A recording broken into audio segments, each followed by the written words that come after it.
അതുപോലെ ഇതിന്റെ ലേയിങ് വരുന്നത് കൂടുതലും സെറാമിക് വരെ താഴ്ഭാഗത്തു നിന്ന് മുകളിലോട്ടാണ്. പക്ഷെ ഇതില് എങ്ങനെയാണ് വിരിക്കാൻ ഏറ്റവും ബെസ്റ്റ്? സ്റ്റോൺ കോട്ടിൽ വിരിക്കാനും സ്റ്റോൺ കോട്ടിന്റെ സേഫ്റ്റിക്കും വർക്കേഴ്സിന്റെ സേഫ്റ്റിക്കും ഏറ്റവും ബെസ്റ്റ് മുകളിൽ നിന്ന് താഴോട്ടാണ്. അതാകുമ്പോൾ വളരെ പെട്ടെന്ന് ഫാസ്റ്റിൽ വിരിക്കാൻ പറ്റും. ആ വിരിക്കുന്ന രീതി തന്നെ ഇപ്പം നമുക്ക് വേണമെന്നുണ്ടെങ്കിൽ സൈഡിൽ നമുക്ക് കാണിക്കാൻ പറ്റും. ഒരു ഷീറ്റ് ഇപ്പോൾ എടുക്കുകയാണെന്നുണ്ടെങ്കിൽ നോർമലി ഈ ഒരു ഷീറ്റ് ഇപ്പോൾ ഇതൊരു ഉള്ളിലേക്ക് തന്നെ വെക്കുന്ന രീതിയാണ്. ഓർമ്മ ഇത് ഉള്ളിലേക്ക് കയറ്റി വെച്ചു. അതിന്റെ ലോക്ക് ക്ലിയർ ആയിട്ട് ഇപ്പൊ ലോക്ക് ക്ലിയർ ആയിട്ട് നമ്മളിത് 3 ലോക്ക് വരുന്നതാണ്. ലോക്ക് ക്ലിയർ ആയിട്ട് വെച്ച് കൊടുത്തു കഴിഞ്ഞാൽ ഇവിടെയാണ് ഇതിന്റെ സ്ക്രൂ വരിക, ഈ ഒരു പൊസിഷനിൽ.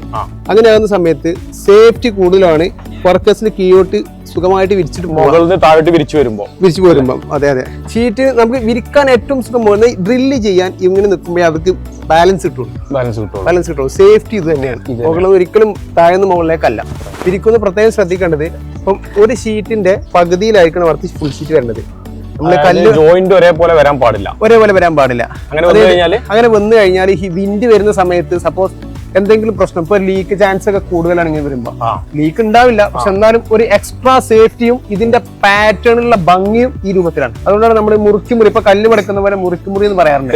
തെറ്റിച്ചിട്ട് ആ ഒരു രീതിക്കാണ് മാക്സിമം യൂസ് ചെയ്യുന്നത്. ഒരു ഷീറ്റില് എത്ര സ്ക്രൂ ഉപയോഗിക്കണം സ്റ്റോൺ കോട്ടില്? ഒരു ഷീറ്റില് ഹെവി വിൻഡ് ഉള്ള ഏരിയ ആണെന്നുണ്ടെങ്കിൽ 4 or 5 സ്ക്രൂ ഉപയോഗിക്കണം.